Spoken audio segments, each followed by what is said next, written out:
England, there is growing backlash and excitement for what's shaping up to be a transatlantic fight over Prince Harry and Meghan Markle sit down with Oprah. Oh, honey.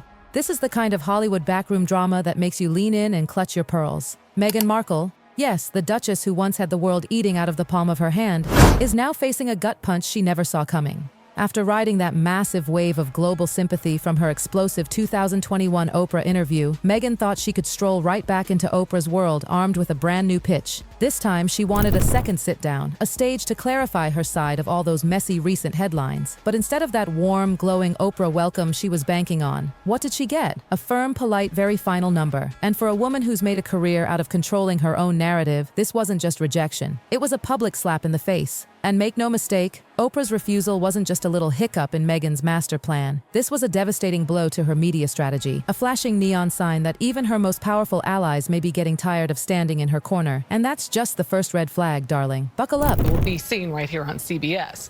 In an apparent siding with the royal family, the British media are suggesting it's insensitive to air such an explosive interview. Here's the tea straight from inside Harpo Productions. Oprah Winfrey herself has been quietly creating distance from the Sussex drama. And it's not because she's suddenly anti-Meghan. No, this is pure survival. In Hollywood, you don't let someone else's storm sink your ship. That 2021 special, it pulled in millions, set social media on fire, and had people talking for weeks. But it also unleashed a tidal wave of criticism that never really died down. Oprah's entire brand rests on credibility, and she knows every public association has a cost. And when the risk starts outweighing the reward, you step back. That's exactly what she's doing. At Buckingham Palace with the very latest. I wasn't even allowed to have that conversation with you personally, right? There had to be people from the comments sitting there. Everything was... There were other people. See, Meghan didn't just want another chat. She needed it. The whispers behind the scenes say her proposal wasn't about breaking new ground. It was about damage control. Let's not forget, Spotify collapsed, her Netflix deal feels shaky, and even her approval ratings in the UK and the US are sliding. Meghan's big idea? Another high-profile primetime moment with Oprah to hit reset, flip the narrative, and remind the world who's in charge of the Meghan Markle story. But when Oprah shut that door, the whole rescue plan crumbled overnight. Several attempts to see his grandmother. Yes, and I think that was such an important story to be shared last night. In the process of trying to edit this 3 hours and 20 minutes down. This wasn't just a lost booking. This was a crack right through the foundation of the Sussex PR empire. Meghan and Harry's whole game has always depended on a small but mighty group of high-powered friends who could hand them the megaphones of the world. And Oprah wasn't just a megaphone. She was an amplifier, a shield, a golden stamp of validation. Without her, that shield is gone. Worse, Oprah's no hints that more shields could be dropping soon. Remember when Meghan was the ultimate get? The land this and you're trending for weeks kind of guest? Well, the magic is fading. A second Oprah special today wouldn't feel like an exclusive anymore. It would feel like a rerun. Question to be answered here at the end of this show will be, why did they leave? And I think the stories about being blindsiding the Queen were very, very damaging to them and also hurtful because they understood very clearly that. And Oprah knows it. That's why her walking away speaks volumes. Meghan's media pull isn't untouchable anymore. And in this town, when your pull weakens, so does your power. Hollywood interest in Meghan is drying up quicker than she's ready to admit. Projects stalled, deals quietly killed. One entertainment exec even said off record, the novelty is gone. The audience is over the same storyline. Ouch. Oprah's rejection didn't just confirm that. It broadcasted it to every power player in the business like a flare in the night. And the reaction inside Meghan's camp? Let's just say, volcanic. Following many months of conversations and more recent discussions, I am pleased that together we have found constructive and supportive way forward for my grandson and his family. So the Queen on January 18th actually said that there'd been months. According to one insider, Meghan didn't just see Oprah's no as a scheduling conflict or a polite pass. She took it as a straight-up betrayal. She was pointing fingers at certain old allies, accusing them of letting the bad press influence their loyalty instead of standing firm beside her. And this wasn't just another career setback for her. This cut deep. Oprah's rejection wasn't some faceless corporate move. It was a very public signal that one of Meghan's most influential friends no longer wanted to stake her own reputation on protecting the Duchess of Sussex. And here's the part no one wants to to admit out loud. When someone of Oprah's stature backs away, others follow. Hollywood is ruthless like that. Silent, but brutal. The domino effect is real. Suddenly, agents start rethinking their client lists. Publicists hesitate to pick up the phone. Even stylists and charity boards start pulling back. Because if Oprah sees too much risk in standing next to you, why on earth would anyone else? Already, a handful of Meghan's planned media appearances for late 2025 have quietly vanished from the calendar. He sees them, and it seems to come back to something that Meghan pointed out early, that there's the family and then there's the institution. And you were constantly trying to probe the difference between the two. What did you take away from that? I took away from that there are, as Harry just indicated, there are hierarchical structure, and those people have a lot of influence and also input.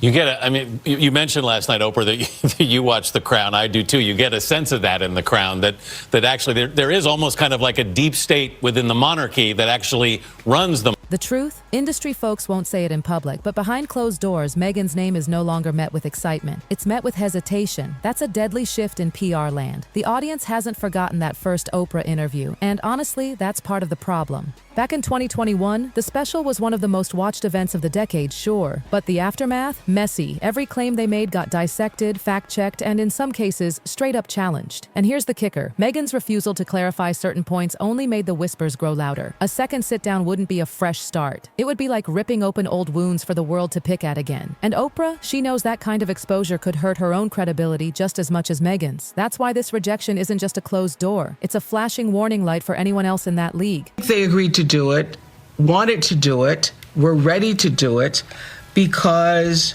when you have been lied about for a series of years, I think anybody, you can understand this if in your own office or in your own family, somebody is saying things about you that are not true and how hurtful that is.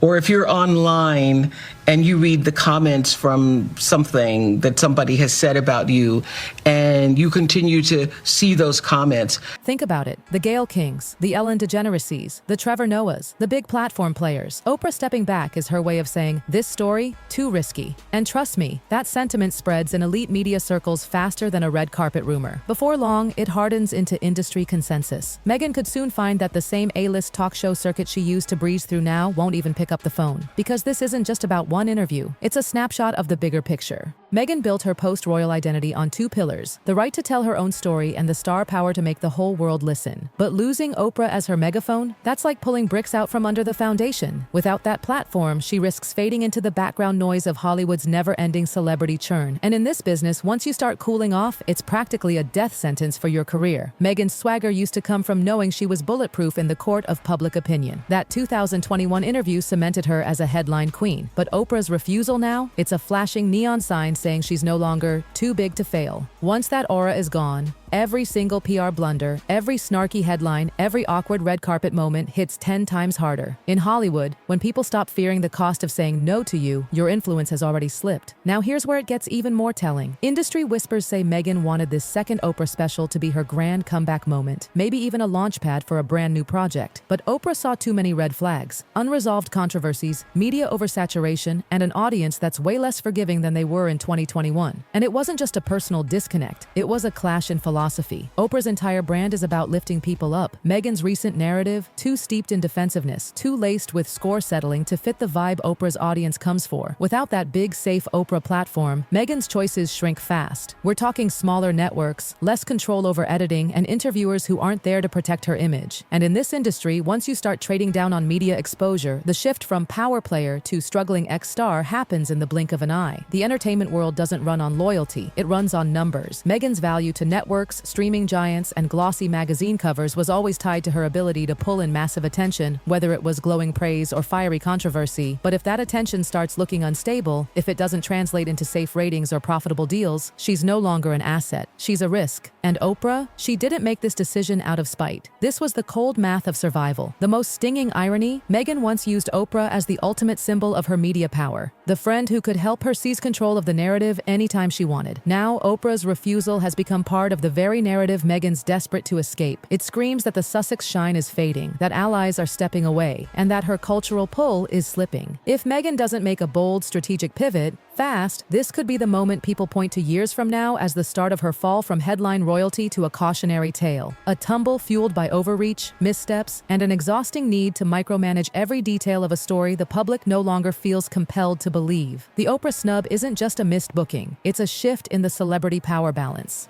A reminder that no one, not even Meghan Markle, is beyond the reach of Hollywood's brutal cycle of rise and fade. And now, one question lingers over all of it. Can she reinvent herself one more time, or is this truly the beginning of the end?